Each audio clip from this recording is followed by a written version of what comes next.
Coming up on Bridge City News, a charge of second-degree murder has been laid in the death of a 43-year-old Lethbridge man.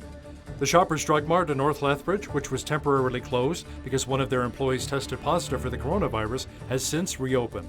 And the province announced a new app to trace those who have COVID-19, but some concerns have been raised. We have the details. Your nation,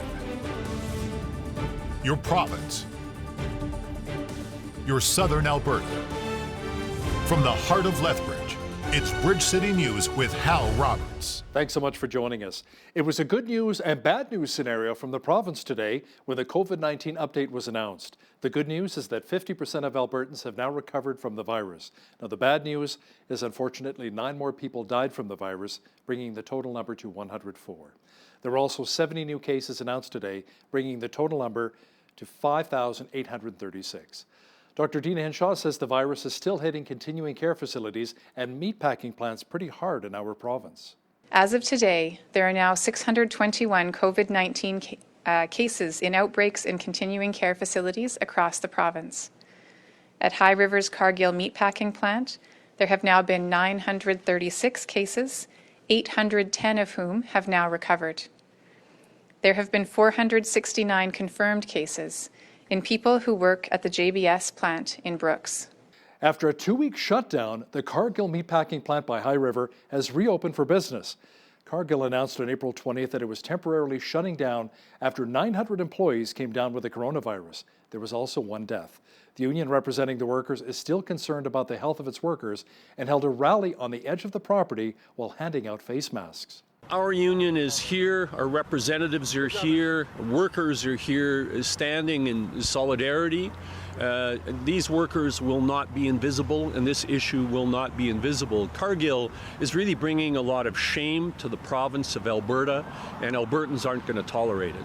What we're trying to do is try to ensure that Cargill is listening. Cargill is a word now that rolls off Canadians' tongues, and it really is the shame of Alberta. And we love our beef here in Alberta. We want to love our Alberta beef, and they're bringing a real stigma to our province and our beef, and that's wrong, and it doesn't have to be that way. These plants are built around efficiency and social proximity.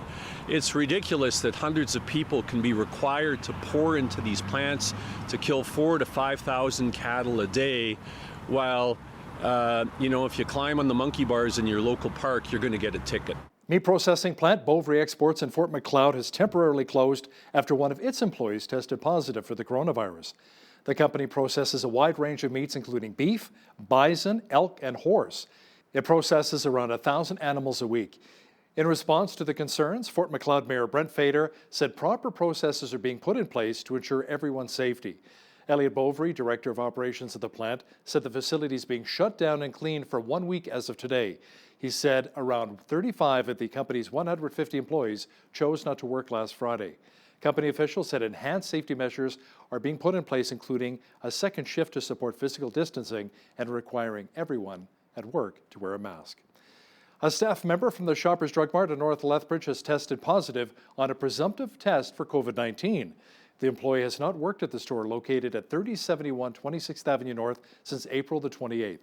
In a release, management at Shoppers said the store closed temporarily as staff deep cleaned and sanitized the location. Management at the Shoppers Drug Mart also reached out to the HS to investigate who the employee was in contact with, including his fellow co-workers. Lethbridge police have charged a man with second-degree murder in connection with the death of a 43-year-old man last week. Police responded to an injured male at an apartment on 4th Avenue South on April 27th. When they arrived, he was dead. Investigation by our criminal investigation section determined that during the evening of April the 26th, the male had been inside his apartment socializing with acquaintances when a physical altercation ensued, which resulted in the victim sustaining fatal injuries. When a friend attended the victim's apartment the following day, he found him unresponsive and called for help. Police subsequently identified a suspect who was arrested on May 1st without incident and is currently remanded in police custody. 27-year-old Jason Crane, chief of Lethbridge, is charged with second-degree murder and will appear in court for a bail hearing on May the 11th. Lethbridge police also said today that the death of a 21-year-old male whose body was found at a park on the west side on Saturday was not suspicious. Just before 7 a.m., EMS responded to a report of a man asleep in Assiniboia Park along Jerry Potts Boulevard. When paramedics arrived, the man had no vital signs, so police were called. No other information is being released. Police in Medicine Hat made their largest ever drug bust involving methamphetamine today. Following a 4-month investigation, Alert seized 1.7 kilograms of meth with a street value of $127,000. 20 grams of cocaine was also seized.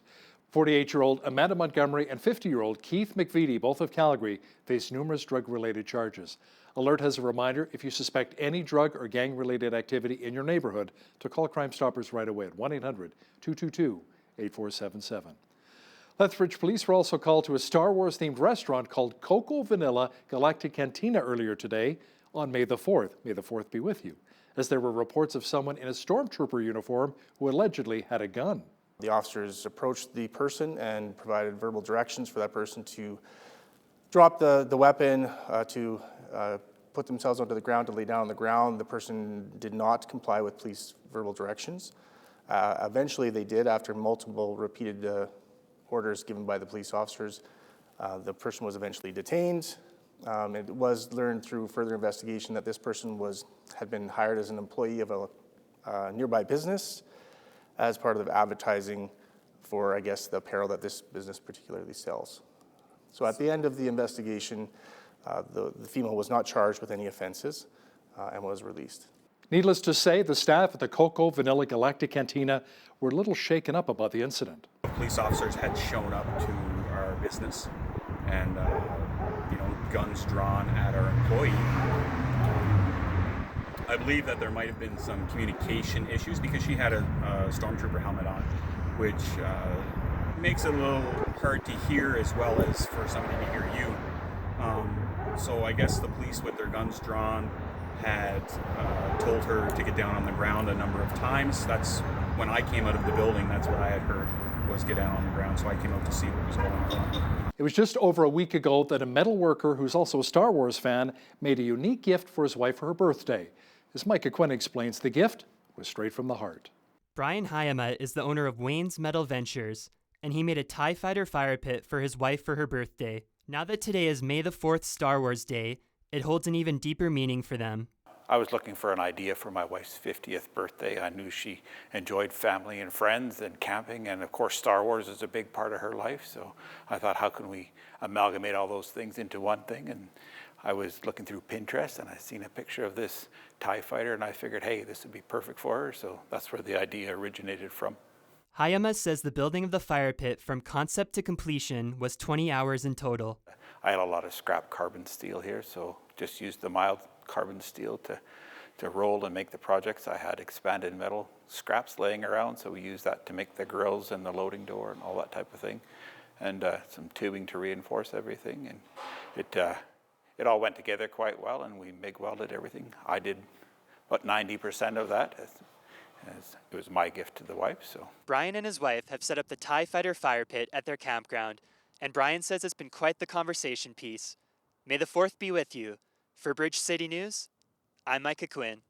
Some non-urgent healthcare services resumed today in our province, including non-urgent surgeries, as the province is loosening restrictions somewhat during the COVID-19 pandemic. Other health facilities included dental clinics, physiotherapists, social workers, dietitians, and occupational therapists were also allowed to operate again.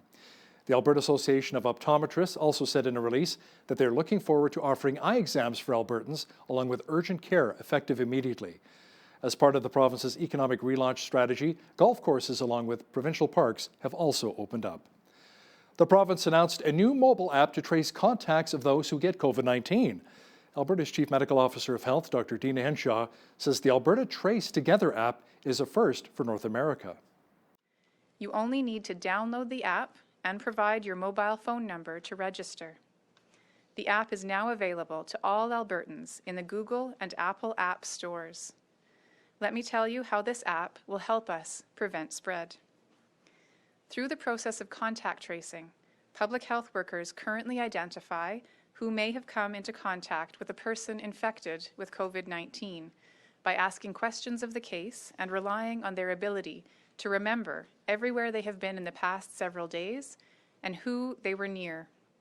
These people, their contacts, are then called to find out if they are sick and to make sure that they stay home for 14 days from the last exposure, even if they are feeling well. This is a vital step in preventing further spread of the virus. Not everyone is on board the government's new app called Alberta Trace Together. You can include digital media specialist Matt Schneider in that group. Matt, what are your concerns?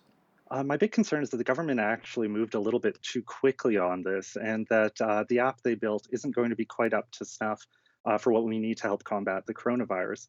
There's a few different issues with the app. The first one is that if you're an iPhone user, which many Albertans are, you actually have to have the app up and on screen with your phone unlocked the entire time. And this introduces a number of problems. The first problem is that that's actually kind of a big imposition on most users. Users are going to be wanting to do things like check their transit directions or maybe answer emails or reply to texts. And doing those types of activities could disrupt it. It also means that because your phone's on all the time, it's going to be a constant drain on your battery. Many Albertans are concerned that this is another case of Big Brother knowing what you're doing at all times, more of a privacy issue. What are your thoughts? So one of the actually really nice things about the way that this contact tracing app works is that instead of tracking where your geolocation is, from minute to minute, instead it just sends out these encrypted messages that are completely random. So each kind of phone is shouting out random messages. And then if it turns out that one person winds up being diagnosed with COVID-19, they can upload the messages, and all of our phones will check those lists of messages to see if we'd heard any of them over the course of our travels. Digital media specialist Matt Schneider, thanks for your time today. Thanks. Lethbridge Mayor Chris Spearman stopped by our studio recently to discuss the COVID-19 pandemic. He says thanks to residents in our city taking preventative measures and social distancing, we've been able to limit the spread of the virus. We want to make sure that we maintain a safe community. I'd like to thank everyone for their cooperation to date. It's been impressive how little the pandemic has affected Lethbridge. 13 cases, 10 are recovered. We've done very, very well, and that's because of the collective efforts. But folks, we have to keep it up. We have to take a lot of precautions, and we have to make sure that our city remains safe for all who live here. Catch the full interview with Mayor Chris Spearman and BCN's Jeanette Rocher coming up in the second half of our show. The Rotary Club of Lethbridge Sunrise and 12 other Rotary clubs in our region are requesting the donation of an ambulance vehicle to the Los Amigos project that will be in turn donated to Mexican communities in need. They made the request at Lethbridge City Council earlier today. Alberta Health Services controls the ambulance in the province of Alberta, and they have complete control over how many ambulances are available to be used. Once they are deemed surplus by the owners of the communities that actually provide contract on ambulance services, they are no longer entitled to be used as ambulances. Even to be parked at a rodeo, as an example, so if someone was hurt there, that they could be brought to the hospital, can't even be used for that. So it is surplus, can no longer be used as an ambulance in Alberta. But in Mexico, it's a different story. It makes a huge difference to these small communities that couldn't even dream of having anything as valuable as our surplus ambulances. A local quilting shop has collected over 1,000 scrub bags that have been handed out to frontline workers in Lethbridge and area. The handmade bags have been laundered and folded to prepare for distribution. It was started by simply a nurse asking her mom, who is another owner of another quilt shop in Claresholm, for a bag that she could put her scrub uniform in and take it home and wash it so that she wasn't having to take contaminated clothes all over. So she would take them off at work, put them into the bag, tie it up, go home and just open the strings on the bag and then throw it right into the wash machine and be able to wash her hands and not contaminate her home and her loved ones when she got there. Her mom thought it was a really great idea, and so she put a call out to the other quilters and sewers in our area to help if anybody else wanted, because obviously there's more than one nurse in healthcare.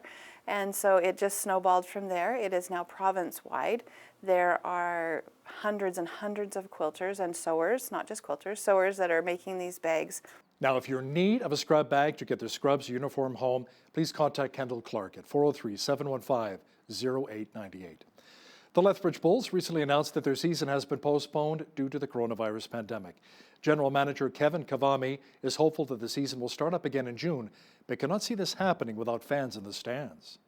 The gathering size, it doesn't make a lot of sense for us to operate the games without the ability to put some fans in the stands, so we're monitoring that closely. And then the second concern is that we do have a number of U.S. players. Other teams in the league have more than us, but that still is a concern to all the teams. So we're monitoring, the restrictions on the border as well. The bottom line is that we decided to delay this as the final decision on if we can operate a season to our absolute cutoff date. Still with baseball, the Canadian Junior Little League Championships, which were supposed to be held in Lethbridge July 31st through August 9th, has been cancelled for the first time in 75 years. The last of the evacuation orders that were in place after flooding in Fort McMurray and surrounding areas has been lifted. Residents from Draper, south of McMurray, were allowed to return home as of 6 o'clock last night. About 13,000 people in the regional municipality of Wood Buffalo were forced from their homes last week by high water resulting from a massive ice jam. The final order was lifted as Fort McMurray marked the 4-year anniversary of a massive wildfire that emptied the city 4 years ago. Prime Minister Justin Trudeau said Ottawa will invest millions of dollars to boost online access to health services to support a Vancouver biological company's research into treatment and prevention of COVID-19. The government is spending $240 million to boost access to online health services, including mental health support and virtual access to doctors. We're expanding existing online tools, creating new virtual platforms for mental health and for primary care. Let me start with a new platform for mental health. Whether you're looking for strategies to manage stress or support from a professional, this will be a resource for you. And if you're part of a marginalized community and you need specialized tools, well, there'll be specific help for you as well. If we can provide mental health support online, there's no reason we can't leverage technology in other areas of healthcare too. This $240 million investment will also include funding for virtual care for times when you don't need to see a doctor in person. Canada's Chief Public Health Officer, Dr. Theresa Tam, says she has no scientific basis for claims that the novel coronavirus came from a lab in Wuhan, China. She says investigating where it originated will take some time. Tam says the focus right now is getting the illness under control. I don't think we've seen any specific information to say that this is a laboratory accident or release, but at the same time, we don't know the exact origins of this virus. Of course, the hypothesis is it comes from a reservoir like bats. It's very likely to have involved another animal somewhere in between the zoonotic or animal to human transmission. So that question hasn't actually been answered fully as yet. So I think there's a lot of work, including genetic analysis and more collection of animal and other data.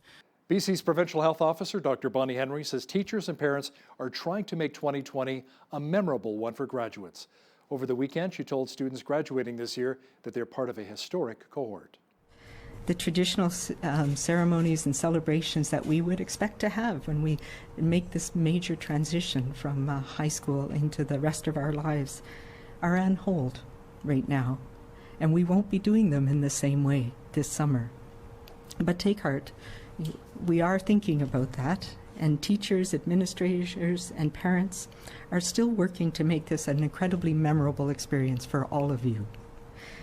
And I think, you need to think about this in that you are and will always be unique in the graduating class. It's been over 100 years since we've had an event like this pandemic. Few of us have ever known or will ever experience graduating during the circumstances of a global pandemic and looking at how we can make that a special and memorable and positive experience in your life. About 100 research groups around the world are pursuing vaccines against the coronavirus, with nearly a dozen in early stages of human trials or poised to begin. Finding out if any of the vaccines work in the real world is what comes next. Hopefully, by the time we get to this coming winter, that we will know whether or not we have a safe and effective vaccine. And then the challenge will be to scale it up enough to be able to distribute it meaningfully.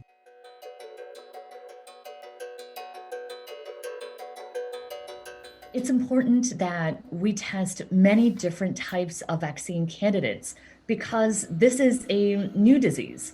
We don't have previous experience with developing a specific vaccine that's been effective against this type of coronavirus because it is new. We had lots of sunshine again today and nice and warm. The mercury will be climbing even further this week. Full weather details are on deck.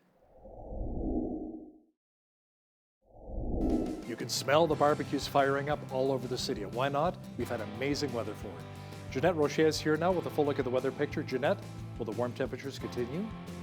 Well, this week we're actually going to see more seasonal averages instead of the 20s like we had last week. We'll be seeing more into the teens. Overnight tonight, we're going to be seeing a low down to 0 degrees and a west wind gusting to 50 kilometers per hour at times. The skies will be clearing, and into tomorrow we will see sunny conditions with a high of 16 and an overnight low of 2 degrees.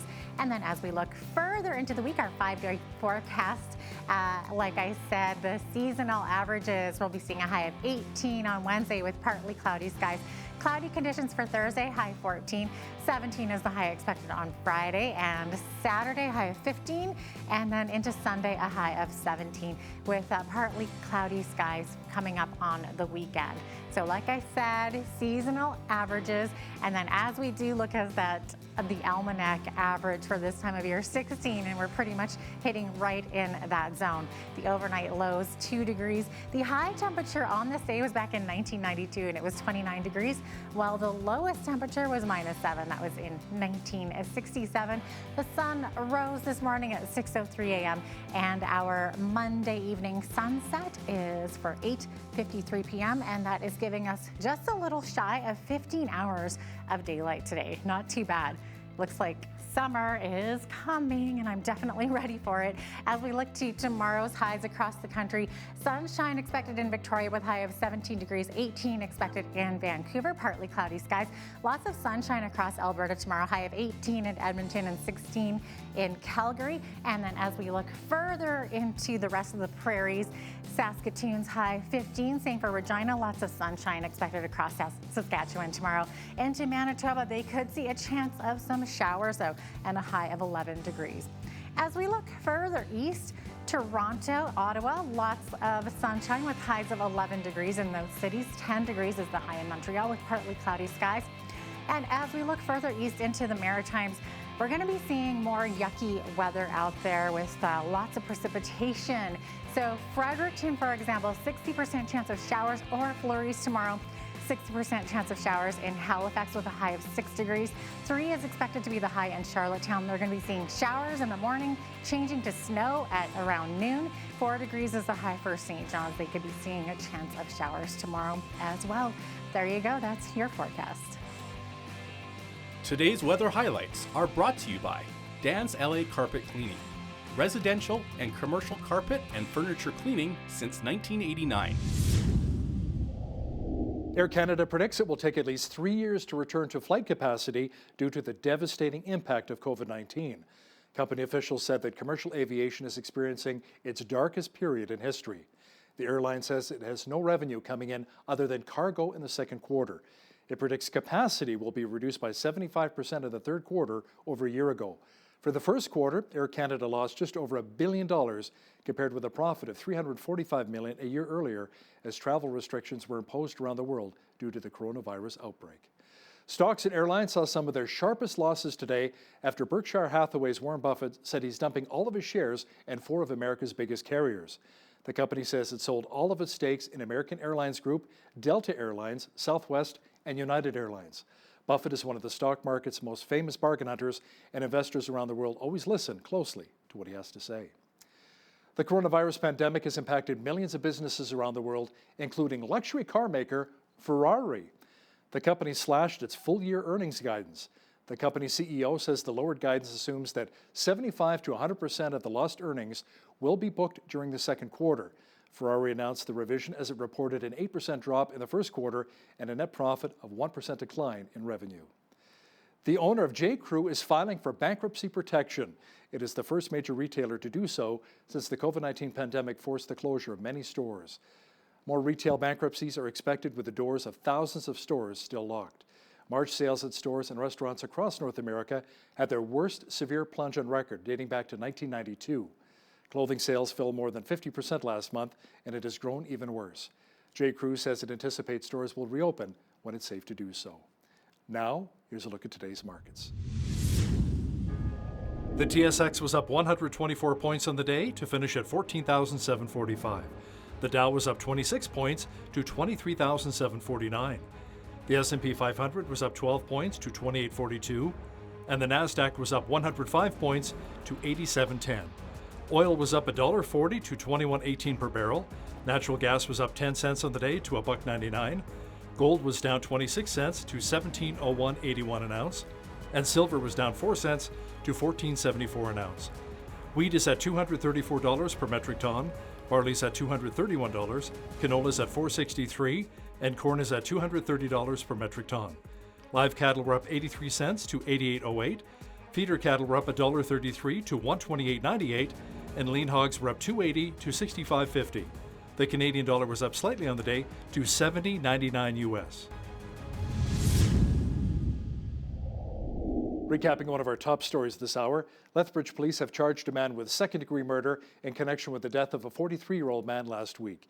Police responded to an injured male at an apartment on 4th Avenue South on April 27th. When they arrived, he was dead. 27-year-old Jason Crane, chief of Lethbridge, is charged with second-degree murder and will appear in court for a bail hearing on May the 11th. Lethbridge Mayor Chris Spearman stopped by our studio recently and chatted with BCN's Jeanette Rocher about how the city is faring during the COVID-19 pandemic. That interview is coming up. The COVID-19 pandemic has placed a myriad of challenges for our federal government as well as for our provincial and municipal governments. Joining us today to talk about this is Lethbridge Mayor Chris Spearman. Welcome back to our set, Mayor Spearman. It's so great to have you here today. I'm looking forward to having the chat, Jeanette.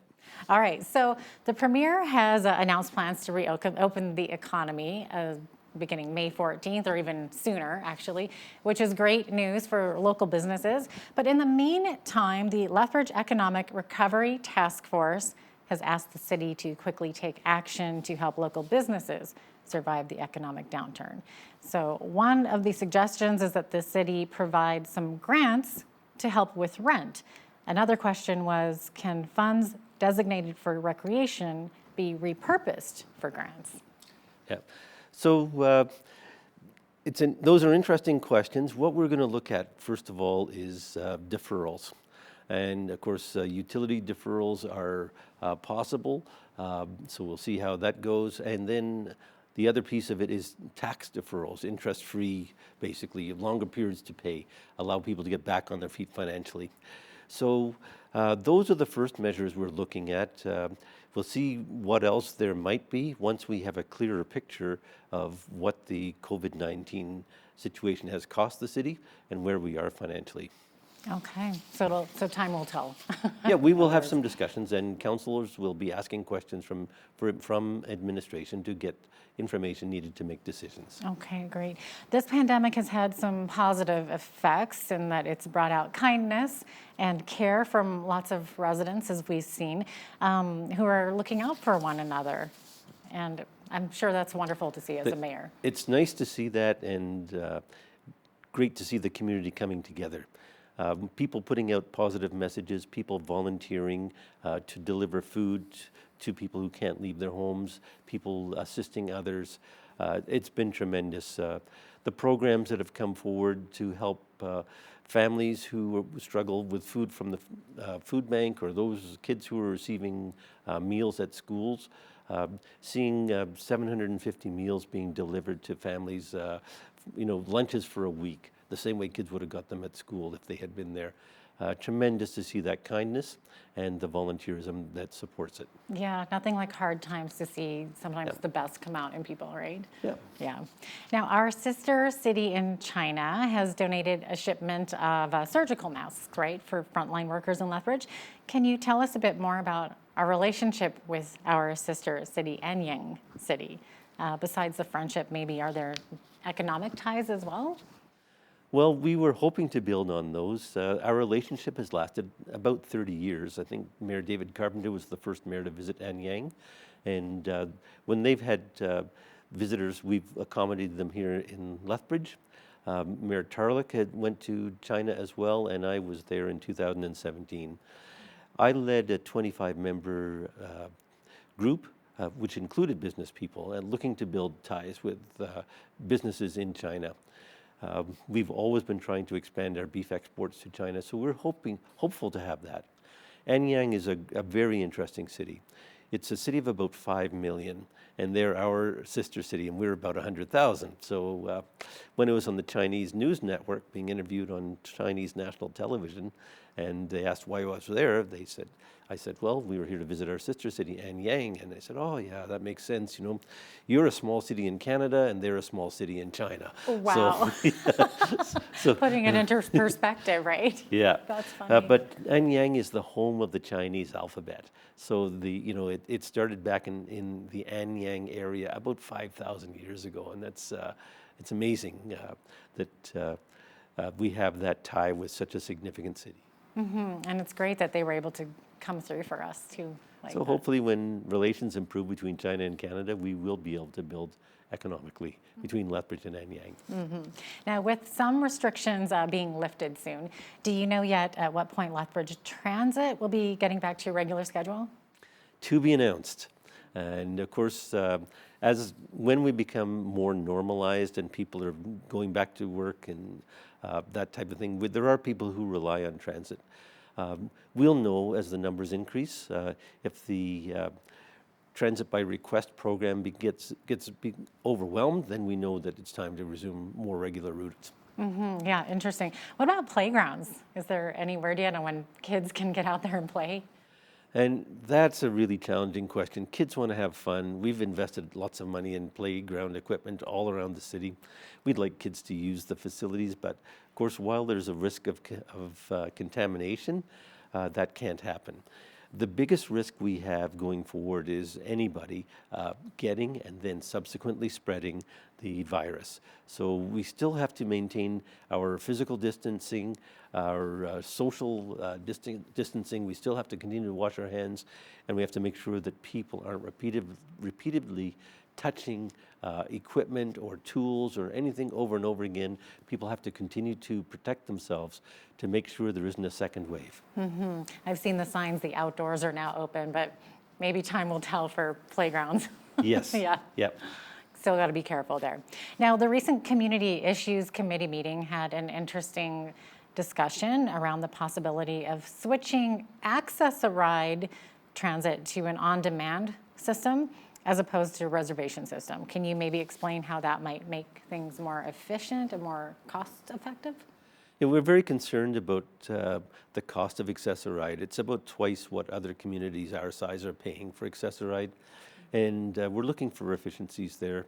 So an on-demand system might be more cost-effective. We also will look at the qualification systems. We provide regular buses with equipment for those people who have physical challenges, and we wondered, can some people use the regular buses more frequently? So Access-a-Ride isn't intended to be a taxi service. It's intended to be an alternative transit service for people who require it, and we'll be looking at all options when it comes to possible efficiencies with Access-a-Ride, so we can maintain the service going forward. Okay, now another suggestion was made to possibly privatize transit. Do you think that could get some traction down the road with City Council? That'll require further investigation. Privatizing transit is a big step. We have a big investment in buses and facilities, and we want to make sure that service levels are maintained, and transit's very important to the city of Lethbridge and people who use it. Absolutely. Now, a report on the city's 2019 finances shows that there was a surplus of $4 million in net financial assets. But now we're sitting at a debt of $33 million. Can you explain where the debt is from and what the plan is to deal with that? Okay, so what that is it's the cost of financing for the new ATB Leisure Centre. So when what we did was we took out additional debenture debt to pay for the facility, and we knew that we would have to pay that off over 20 years when the facility was completed. So that was the big issue that affected us in 2019. We've got a wonderful asset in terms of bricks and mortar, but of course the debt that's associated with that has to be repaid. And it's a challenge, and many people don't associate that debt with physical assets, but we really have to be careful about taking on additional debt going forward and make sure that we can continue to manage the debt payments and they don't become a larger and larger piece of our regular annual expenditures. Can you tell us a bit about the city's capital stimulus package and the potential for job creation with this? What we want to do is emphasize shovel-ready projects. We want to be ready for the provincial stimulus funding and make sure that the city of Lethbridge gets its fair share. So we want to make sure that projects going forward are ones that we can action right away and provide benefits to our local economy and employ local people. Now, do we have a ballpark figure yet as to how much debt the city has incurred from dealing with this COVID-19 pandemic? It's too early to say at this time. We have applied for and received a line of credit of about $60 million. It's been an increase in the line of credit from $10 million to $60 million to cover off any shortfalls in cash flow. If people are unable to pay their taxes and unable to pay their utilities for several months, then the city is going to take a financial hit. Many of our expenses continue, expenses for our fire services, for our police services, for all the other services. So while those expenses continue, we will be challenged in terms of our shortage of revenue. Now, Mayor Spearman, do you have any final thoughts for residents as we gradually move forward with lifting these restrictions? Yeah, I think the most important thing is to continue to stay safe and continue to take precautions. You have to remember the Spanish flu more than 100 years ago, the second wave was more deadly than the first wave. We want to make sure that we maintain a safe community. I'd like to thank everyone for their cooperation to date. It's been impressive how little the pandemic has affected Lethbridge. 13 cases, 10 are recovered. We've done very, very well, and that's because of the collective efforts. But folks, we have to keep it up. We have to take a lot of precautions, and we have to make sure that our city remains safe for all who live here. Is there any worry now with what's happening in Brooks that any of that could spill over into Lethbridge? Well, I hope not. It's specific to one employer, and we believe that our employers are taking the right precautions here in Lethbridge, so we don't think we have the same risk. But we will continue to see what the testing looks like as we go forward. So there's going to be more testing, and hopefully we continue to be a city that is relatively unaffected by the pandemic. Well, we really appreciate you stopping by here, Mayor Chris Spearman. Thank you so much for joining us. Always a pleasure, and be safe, everyone.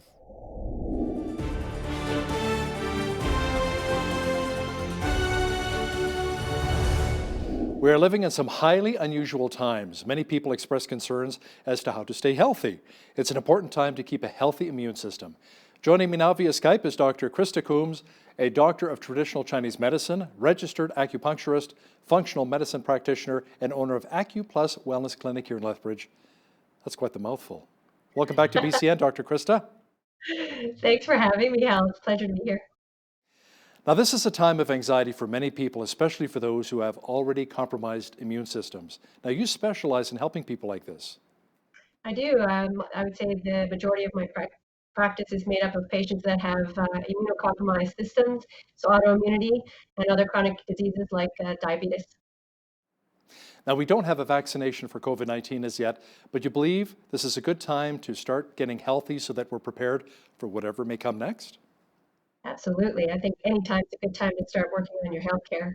But right now, and during the pandemic, where everybody is very stressed and the heightened stress response that could turn out to be very chronic long term, and looking into going into next fall where we'll enter another flu season, stress is just going to begin again. So because stress can decrease the strength of the whole body, including the immune system, I would say focusing on some things that you can do on your own to keep it very strong and resilient will help even with all the extra stress. Now, you've put together a list of some self-directed tools to support our immune resilience. What's at the top of that list? So the top of that list, I would argue it's kind of a tie between two. So that would be sleep and rest, and nutrition and hydration. So they're both, I would say, pretty equally important. Can't live without either one of them. Yeah, proper sleeping, eating habits, and exercise, that's all vital, I know, to living a long and healthy life. Now, Dr. KRISTA, is in the nutrition category, are there some specific supplements that can also help fight off viruses? Yes, we can. I don't know if we can fight off the virus. What you're trying to do is you're trying to support your entire body. I mean, everybody's talking right now about boosting the immune system or even supporting the immune system. Absolutely. I mean, there's some validity to that. But the immune system is not separate from the rest of the body, right? All your systems work together. So we're trying to support the entire body. I think nutrition is the first way to do that. We want to encourage you. You eat because you need to live. You don't eat because it's fun. It's fun because you need it to eat, to live. So food is first. Hydration is up there as well. And then supplements to support immune resilience would be top of mind. Vitamin C for sure. Lots of reasons for that. Vitamin D is a number one. Zinc is a big one. Vitamin A. The antioxidant vitamins would be my top choices. There are natural antiviral, antimicrobial herbs that you can use, like even garlic. Eat with a lot of garlic and turmeric, ginger. They're really well known for their properties. But then there's other ones like astragalus or, my gosh, there's mugwort, and there's a lot of different herbs that as a herbalist I could be prescribing if I wanted to. But ultimately, unless you're really sick, you really need to be working on your food, and that will help you long term. Why is getting the proper amount of rest vital for good health? I mean, do we still need 8 hours a day? And the reason I'm asking that is I know a lot of seniors who only sleep 4 to 5 hours every day, and they seem perfectly fine with that. Yeah, I think as we age, your sleep requirements do change. Sleep is it's a pretty interesting topic to study. Uh, Not everybody needs that 8 hours of sleep a night, but you find out what your balance is. And I would argue that probably between 6 and 7 is the average for most people at different age groups. And you need that because your body needs a chance to recuperate after a day of just like, they're like little mini yous, they're eating and sleeping, metabolizing out their debris and eat and drinking, and they're doing all the things that you as a macro individual does. And to get rid of all that debris through your circulatory system and your lymphatic system and then expel it, you need time to do that, and sleep really provides that benefit. Another powerful tool for good health is an interesting one, emotional management. What is that all about? So I think this is very, very important, and I think it's not talked about enough in the media at the moment.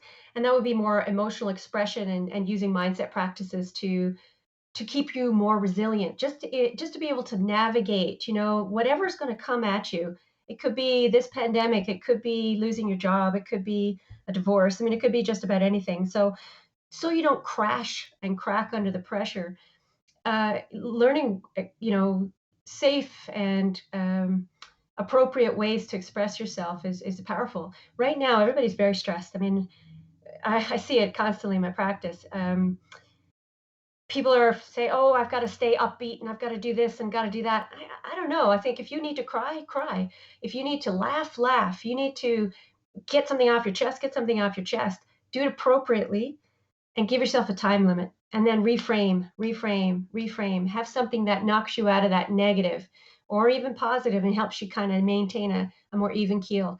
That is incredibly important. So bottling up all those emotions is not necessarily a good thing, like a lot of us Never. guys like to do. It's never a good thing, Hal. So any way that you can express it, it could be through exercise. I mean, it doesn't have to be one-on-one with somebody. It could be through, doing yoga or qigong or just going for a beautiful walk in nature, hug a tree, watch a funny movie, watch a sad one and cry and get out your feelings. Crying is incredibly cleansing. I mean, think about tears. I mean, all the things that come out in tears. It's very cleansing, it's very therapeutic, but you need to give a time limit. And I think right now we don't want to be falsely optimistic and falsely happy and feel the feels, but give yourself an appropriate time limit, an appropriate way to get it out. One of my favorites would be journaling. Keeping a gratitude journal can just knock you out of a negative state. really, really fast. There's no Major League Baseball. There's no Raptors basketball. So, yeah, it's really tough for a lot of us guys right now. Sports fans, period, I guess.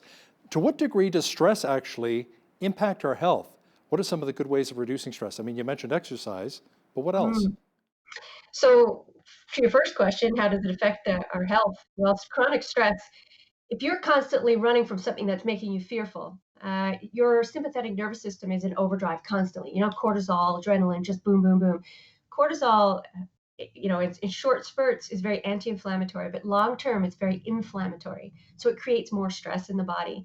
It can raise blood pressure, make other systems not work very effectively. For example, when you're in a heightened sympathetic nervous system response, maybe 10, 20, 15% of the blood flow goes to your digestive system. But when you're in that parasympathetic response, where you're more in that rest, digest, repair state, when that's happening, 50% of your blood flow can go to your digestive system and brain, actually. So trying to find ways to get yourself out of that chronic stress response as often as possible is ideal. That's where rest is really important, and movement and stuff as well. So I'm a big fan of meditation practices, but you could do moving meditation. It could be doing artwork or reading a novel, or listening to music is a great one, and moving around a little bit. Yoga practices, qigong, go chop some wood. I don't know, anything that's going to shake you out of that chronic stress response that's a win for me. Opening up the Bible and seeing inspirational scriptures, Absolutely. very motivational. That helps Prayer. too. Prayer for uplift, like positive, reinforcement. I think that's and serving others. I think it's incredibly powerful because it shakes you out of that stress response. Dr. KRISTA, the social distancing norm now is to keep 2 meters away from other people, about 6 feet. But I understand that physical touch is an important part of staying healthy. Tell me more about that. Yeah, I'm a huge believer in visual communication and being able to touch. We're as an animal, we're very social, and we need that in order to stay healthy for our whole body, especially our immune system.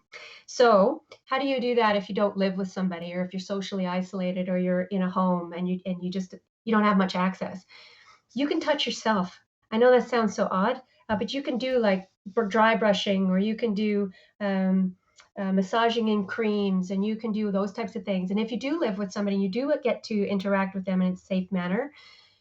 Do acupressure with each other, or do a little bit of gentle massage, or just hugs. Hugs are one of the most healing things you could ever do. And then from a visual communication perspective, just think, if we were just talking on the phone, I can't watch and see how you move and mirror your behavior and your smile and all those wonderful things.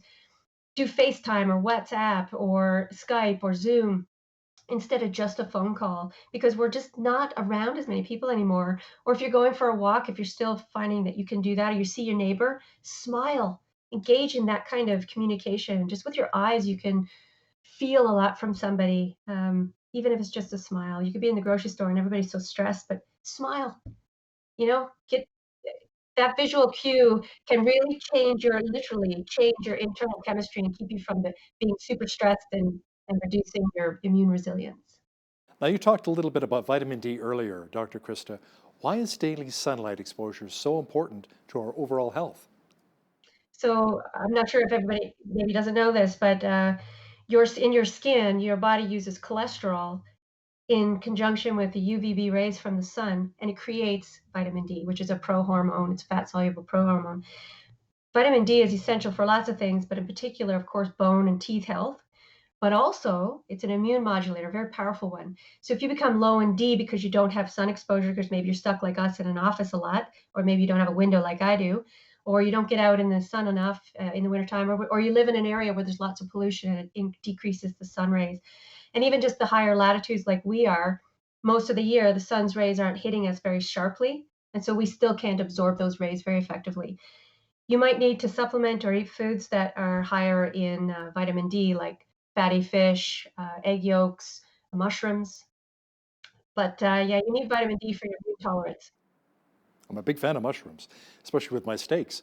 Now, when we're inside for long periods of time, how important is it to get good air quality? And how do we go about doing this? Cracking open a window, or what would you recommend?